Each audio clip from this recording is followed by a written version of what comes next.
జీ5 app download చేసుకుని పూర్తి ఎపిసోడ్లని ఉచితంగా చూడండి. ఏంటి ఇద్దరు అంత టెన్షన్ పడుతున్నారు?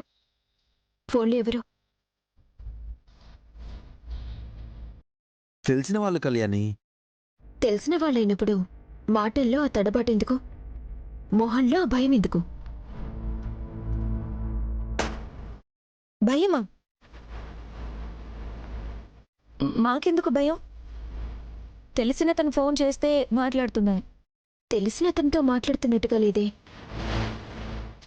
ఎవరో బెదిరిస్తుంటే బతిమాలుతున్నట్టుగా ఉంది.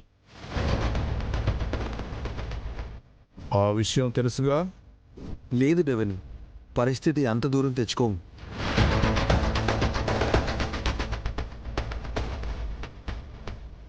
ఎందుకు కయ్యాని మమ్మల్ని అలా అనుమానిస్తావు? ఏం లేదని చెప్తున్నాం కదా. మిమ్మల్ని అనుమానించకపోతేనే తప్పు. మీరు ఏం చేసినా అది నా కుటుంబానికి నష్టం కలిగించే విషయమే అయ్యుంటుంది. అందుకే నా జాగ్రత్తలో నేనుండాలి కదా. మా మాట నమ్మవా కళ్యాణి? నిజంగానే తెలిసిన అతను కాల్ చేస్తే నేను మాట్లాడాను. నువ్వు చెప్పేది నిజమా అబద్ధమా అనేది నాకు అనవసరం. కానీ ఒకటి గుర్తుపెట్టుకోండి, నువ్వు చేసిన పనికి నిన్ను జైల్లోనే కూర్చుని పెట్టుండొచ్చు, కానీ నిన్ను ఈ ఇంట్లో పెట్టి ఇల్లు కదలకుండా చేసింది మళ్ళీ అలాంటి పిచ్చి వేషాలు వేయకుండా ఉంటావని. కాదని మళ్ళీ ఏదైనా వేషాలు వెయ్యాలని చూసావా, ఈసారి చాలా దెబ్బతింటావు. అది గుర్తుంచుకో. ఇప్పటికీ మీ వల్ల జరిగిన నష్టం చాలు. ఇంకోసారి నా కుటుంబాన్ని ఇబ్బంది పెట్టాలని కానీ బాధ పెట్టాలని కానీ చూస్తే మాత్రం క్షమించను.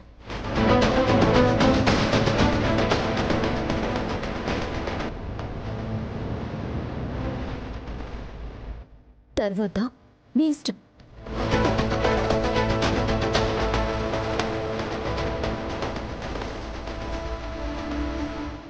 ఈ కళ్యాణి మనల్ని బాగా అబ్జర్వేషన్ చేస్తుంది. తన వల్ల ఇంట్లో మనకి మనశ్శాంతి లేకుండా పోతుంది. అవును సిద్ధు, తన వల్లే మనకి సమస్యలన్నీ. మనం ఏమీ చేయలేమన్న ధైర్యంతో ఉంది శామ్. ముందు ఆ ధైర్యాన్ని చంపేయాలి. ఏదో ఒకటి చేసి తనకి మనశ్శాంతి లేకుండా చేయాలంటే ఈ ఇంట్లో మన గురించి ఆలోచించే విధంగా ఒక పెద్ద విషయం ఏదన్నా జరగాలి. అది మన వల్లే జరగాలి శామ్, మనమే చేయాలి. అవును, అప్పటి వరకు ఇది మన మాట వినదు.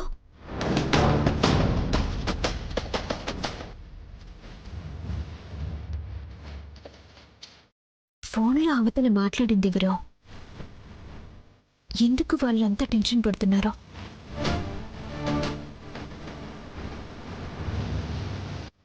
ఇది మీకు చివరి రోజు అవుతుందని వార్నింగ్ ఇస్తున్నాడు. అతనికి వీళ్ళు భయపడుతున్నారు అంటే వాళ్ళెవరై ఉంటారో? అసలు తనకి వీళ్ళకి సంబంధం ఏంటి?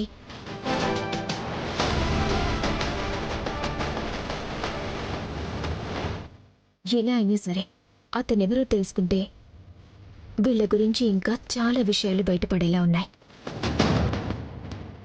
ఇందాక మీరు చెప్పింది అబద్ధమని అర్థం చేసుకోలేనంత అమాయకుడిని ఏం కాదు నేను. రాత్రి మీరు ఫోన్ మాట్లాడిన విధానం, పొద్దున మీరు వెళ్ళిన విధానం, వచ్చాక మీరు చెప్పిన సమాధానం వేటికి సంబంధం లేదు. అంటే ఏదో తప్పు జరుగుతుంది, అది మాత్రం నాకు అర్థమవుతుంది. మన కళ్ళకి తప్పులుగా కనిపించేవి కొన్నిసార్లు కొందరికి మంచి చేస్తాయి. అది మనకు అర్థం కాదు.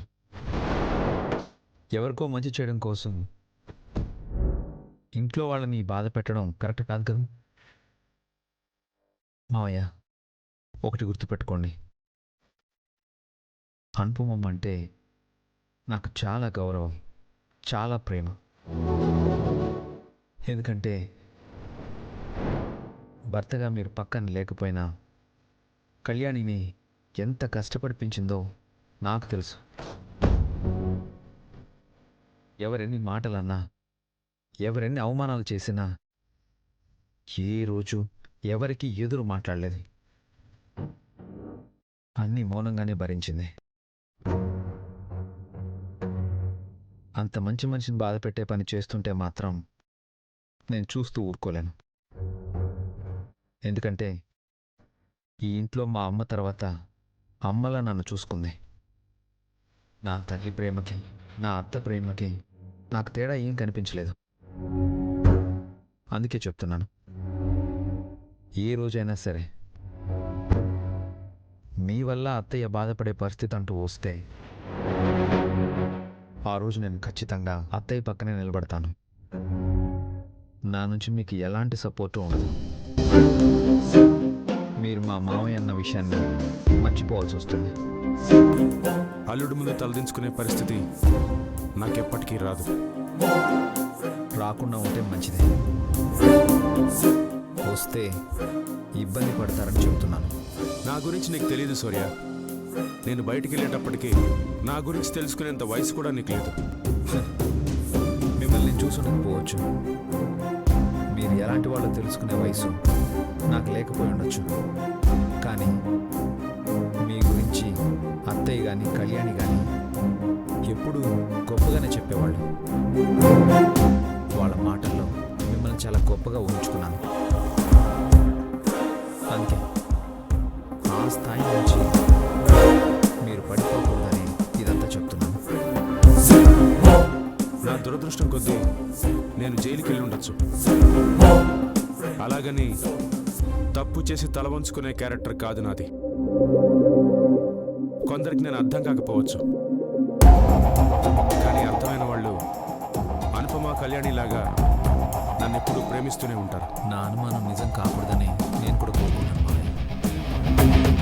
దయచేసి మీరు ఏదైనా పొరపాటు చేస్తున్నా, తప్పు చేస్తున్నా అది ఇంతటితో ఆపండి.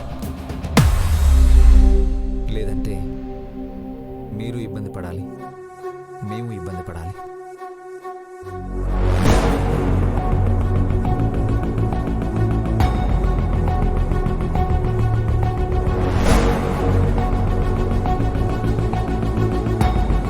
జీ5 యాప్ డౌన్లోడ్ చేసి అన్ని ఎపిసోడ్స్ పూర్తి ఉచితంగా చూడండి.